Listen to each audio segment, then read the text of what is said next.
and welcome to Kelly and Righty. Righty has flown in direct from Philadelphia just to be with us today. Yes, I've been at the NBC Fan Fest. Loads of fans turned up. It was brilliant meeting so many of them, and it turned out to be a great weekend of football. Yeah, it did feel like a huge result at Anfield. We're asking if Liverpool and Manchester City are still the two best teams in the Premier League. Arsenal now top of the table by 4 points. We couldn't, could we? Mikel Arteta says something special is happening at Arsenal. And we'll assess how things are progressing for Manchester United under Eric Ten Hag.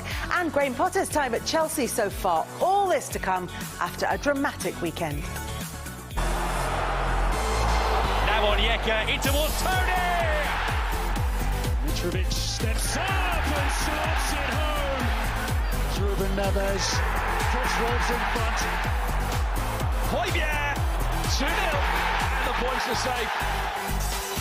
Now tries his luck again. Oh, that is magnificent. Declan Rice. Oh, what a brilliant goal. Plenty forward here for Manchester United. And the header is wide, incredibly.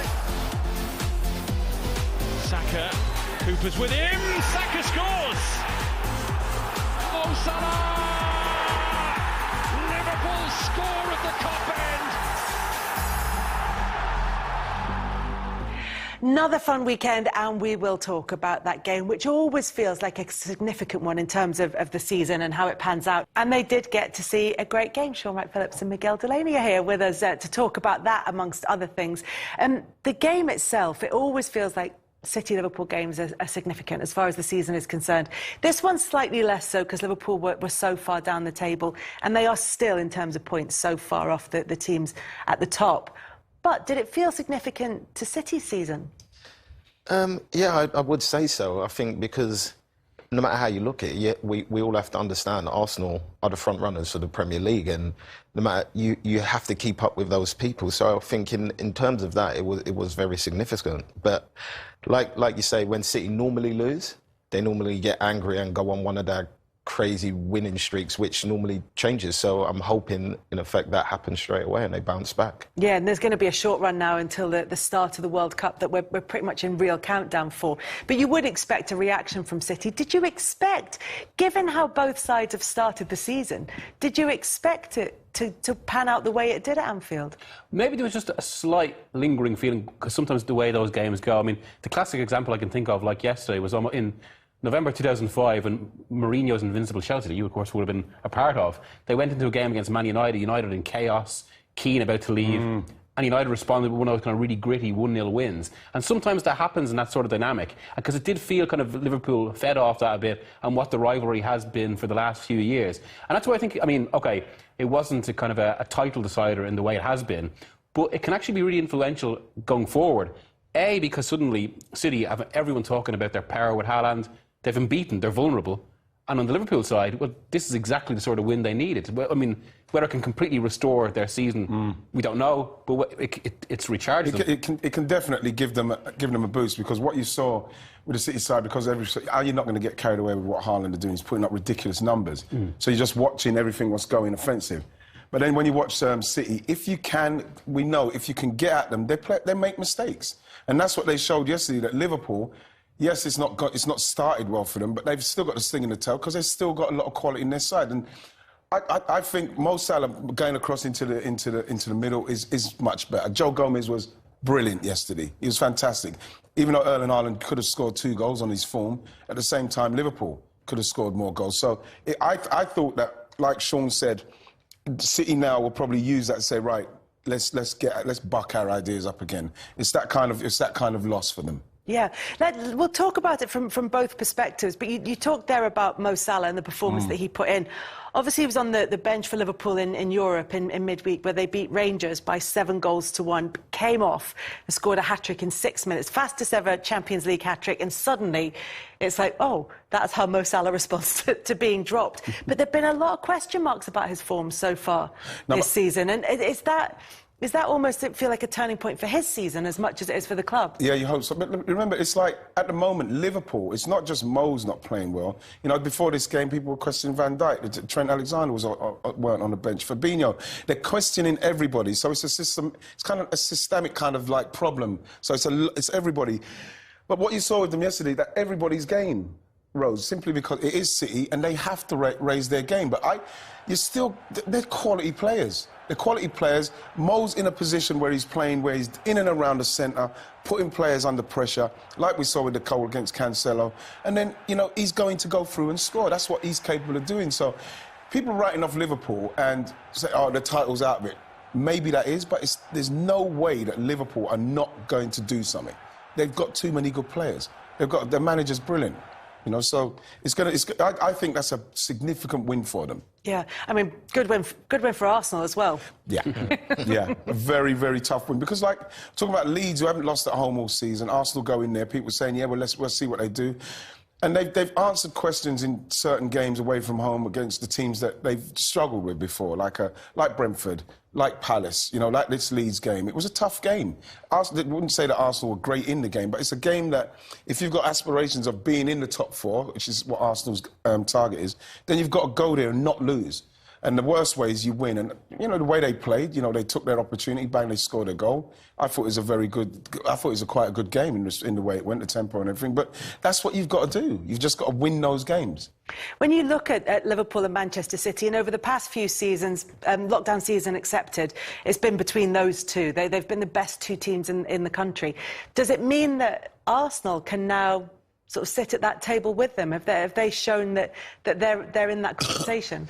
I think if you go off what they've done so far in the season, I think it would be wrong and disrespectful to say they're not, to be honest with you. I think that they got the best record in the Premier League. So for me, right now, that they can have a seat at that table. But like Dad said, there still will be a time where they have to answer a few more questions. Like if they lose 2 games in a row, how they're going to bounce back from that? Because they lost 1 against United and bounced back superbly. But what happens if you get a run of bad results? Which most of the top teams, when you say Man City and Liverpool were going neck and neck, they didn't have a run of bad results. They would have 1 bad result and then kick on for like another 10 or 12 games. Which kind of blew all the rest of the teams out of the water. If they can get to that level, then they'll be there forever, I think. Pep Guardiola likes to say that he doesn't have huge depth in his squad, which he does use quite a tight squad of players, and that's what he prefers to do. But he does use players in different positions, and they are all of a really high standard. It never looks like there's a weak bench at Manchester City. Is that something that you think is going to be factored in, particularly with the World Cup coming up? Well, I think that's where this is really interesting, and I completely agree. I think that depth allows Guardiola that variety that we're seeing a little bit with Graham Potter's Chelsea that we'll come on to later. But I think it's why that first 5 minutes of the Liverpool City game yesterday could be so important, because at the exact same moment as that, of course, Arsenal were giving away a penalty that was suddenly overturned.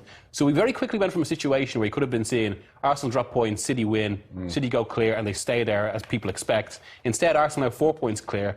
And while I think there is still an expectation that City will eventually win the title, because the World Cup is the great unknown, if Arsenal can stay top until then, or thereabouts, if you look at the numbers, in the last international break, Arsenal had, I think it was 8 players used, and most of them weren't started. I think it was only 3 starters in the actual World Cup. Sorry, I mean among squads that have qualified for the World Cup. City had 14, and most of them are starters. And most of them in big nations who probably go to the final week of the tournament, which means at least the quarter-final. And I think, given the emotional intensity of an international tournament, that could have a huge effect in the season to come. It's something we don't know how it's going to influence things. Yeah. I think as well, you know, Kels, we have to look at Arsenal. It's a massive learning curve this season, because, like, City will put them under pressure. Like, they're 4 points ahead now. And if Arsenal win again, then you'll start hearing other people putting Arsenal under pressure because they're up there. So it's a young team, you know, but the fact is that they've got games, obviously, in Europa League, so they're learning about what it's going to be like to be at that top end of playing games in the midweek, then having to still win on the Saturday. So this is where we find out what Arsenal are about. You know, this is where, of course, I believe that they've shown that they should be at the top of the table, 9 wins. You know, best start to any Arsenal Premier League campaign. So they've shown that they can do that. But now is the test to see if this team can stay in this fight, like we saw Liverpool have to stay in it, you know, with City. And we also know that they won't meet each other until after the World Cup, Arsenal and Manchester City as well.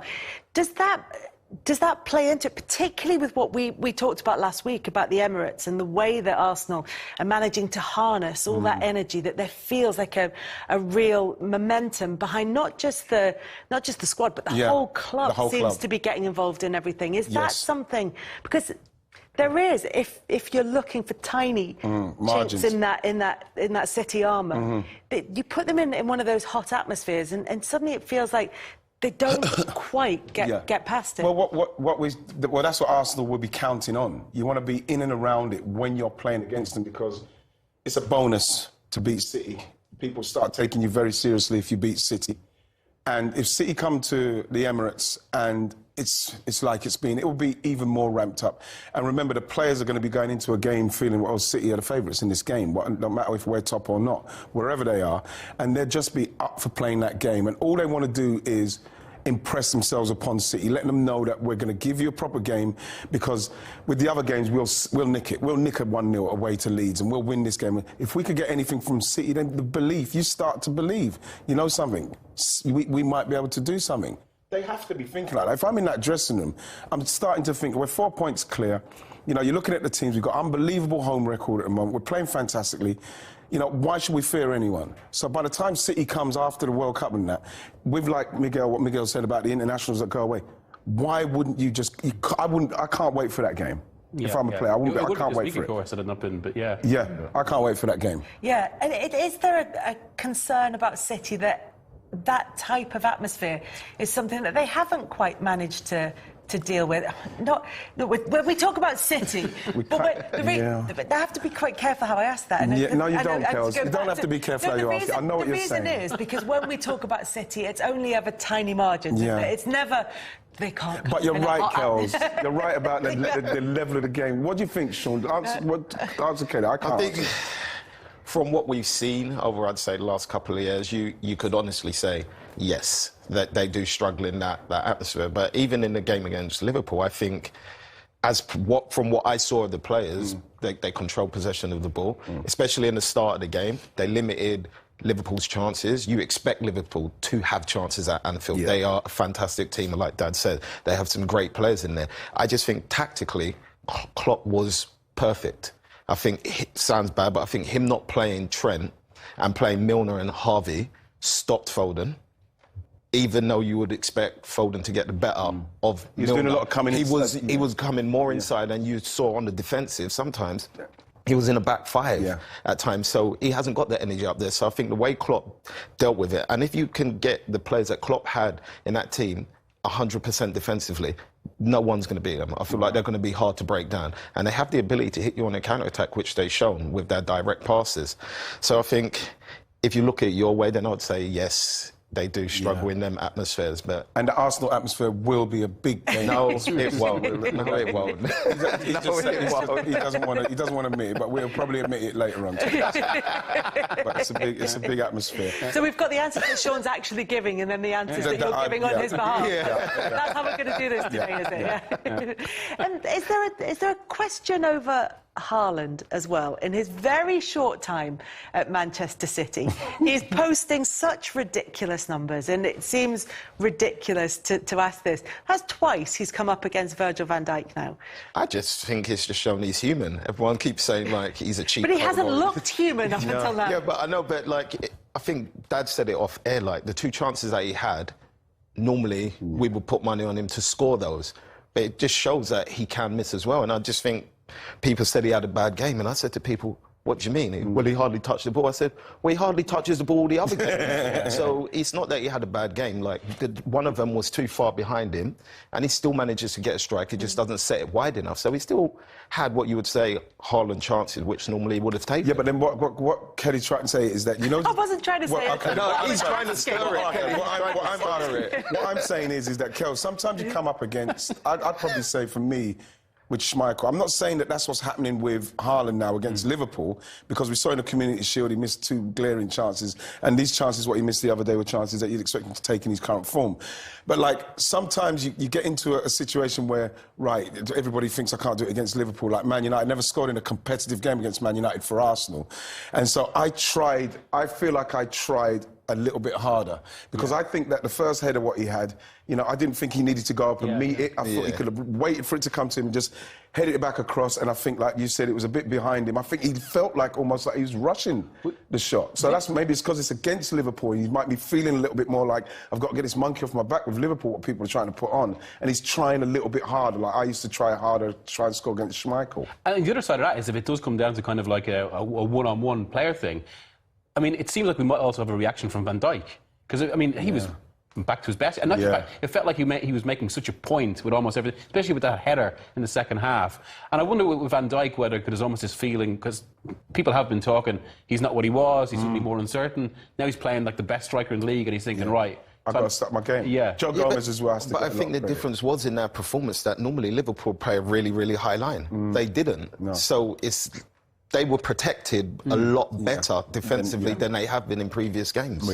Yeah, and then you end up, and then it all sort of feeds into the fact that Van Dijk ends up having a really good game against Haaland, who does have a couple of really good chances in the game.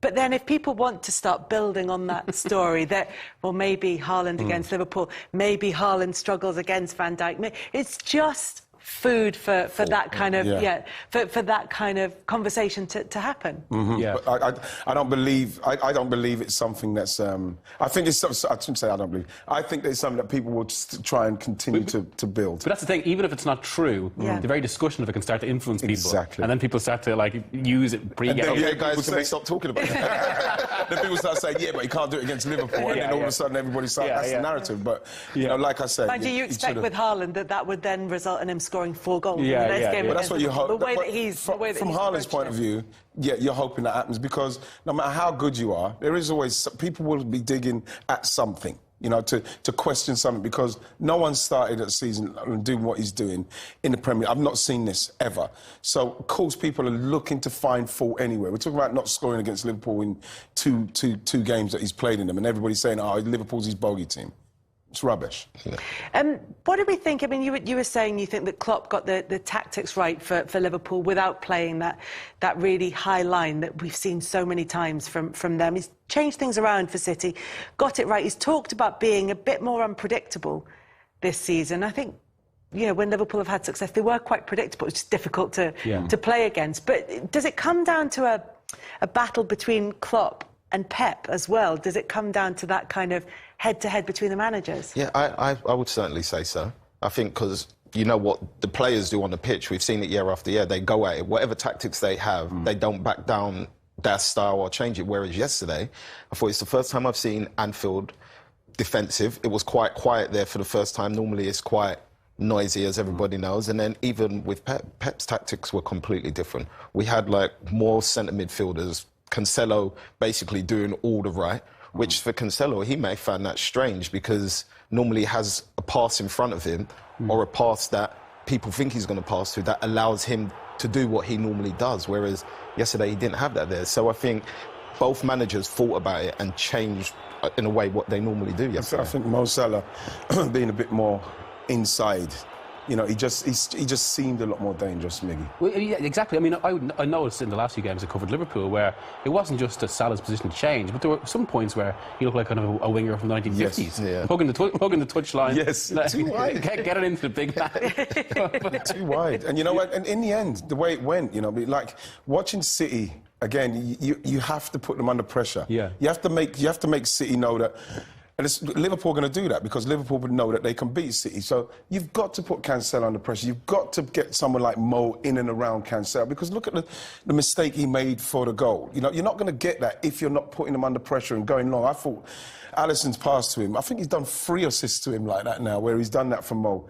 But like I would not have expected Cancelo to jump, to dive in like that. But even there, Dad, you like going back to when you used to play, you never ever left one-on-one at the back from a set piece because anything can happen.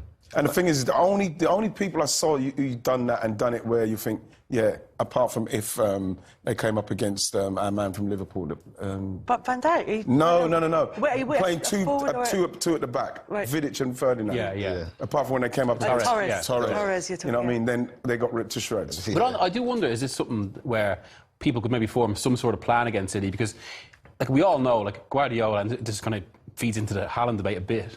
I mean, Guardiola really likes almost all of his players to be midfielders, so he always has control. Whereas Haaland, I mean, everyone's talking about how he doesn't get that many touches. It does stretch City a bit. Yeah. Now, but the offset is he scores so much that you don't mind it. But I wonder if teams start, as you say, attack that extra space and mean that almost the emphasis for City has to change. Yeah. Especially maybe if you've got the pace of someone like Mo, where you can instantly just go from back to front. That's the way you can get to City. And that's why I think we always come unstuck against Spurs, because of the same things. Spurs ain't always enjoyable to watch, but when they get the ball, they can spring attacks from pretty much anywhere on the pitch. And Liverpool was doing that yesterday. From the minute goal, they was trying to play direct balls over the top to get City. And then when Nunes came on, could have set up another couple of chances in doing the same thing. Klopp just going, let's go a bit more direct, get the ball up there quicker. You do feel, I mean, that obviously there's been this this kind of running battle between Liverpool and Manchester City for the Premier League title over the past few seasons. Obviously Arsenal in pole position now, but you do feel like Liverpool as a club are something of a thorn in City's side, and that Klopp is something of a thorn in Guardiola's side. That their relationship is an interesting one. Yeah, and it seems to flip back as well, because when Guardiola first came in, that was basically the dynamic for the first 2 or 3 years, that he couldn't beat City. City, even in his first kind of big title season where they got 100 points, it was Liverpool that beat them in the league in that big game in January and then knocked them out of the Champions League. It started to tilt a little bit in the last 2 years, but now, as the dynamic changes again, as Liverpool kind of recover, I mean, and they could potentially use that game as to kind of redefine themselves anew. Yeah, it could be a really significant game in terms of where the title ends up. Still very much in Arsenal's hands, though, and it could be an interesting game in terms of how Liverpool's season pans out. Top four is still their target rather than the title, though, you would say, even with that win over City. Yeah, but it has to be for Liverpool. You know, it has to be. I still look at it now and saw the way Liverpool performed in that game, and they can get on a run. You know what I mean? You can't see Liverpool not being in the top four. I thought it was silly for people saying, Liverpool are out of it now. He's going to have to rebuild, transition. We saw what they could do to City there. A very good City side. So it's top four on the cards for Liverpool, if they can manage to achieve that by the end of the season. Of course, City and Arsenal still with the title in their sights.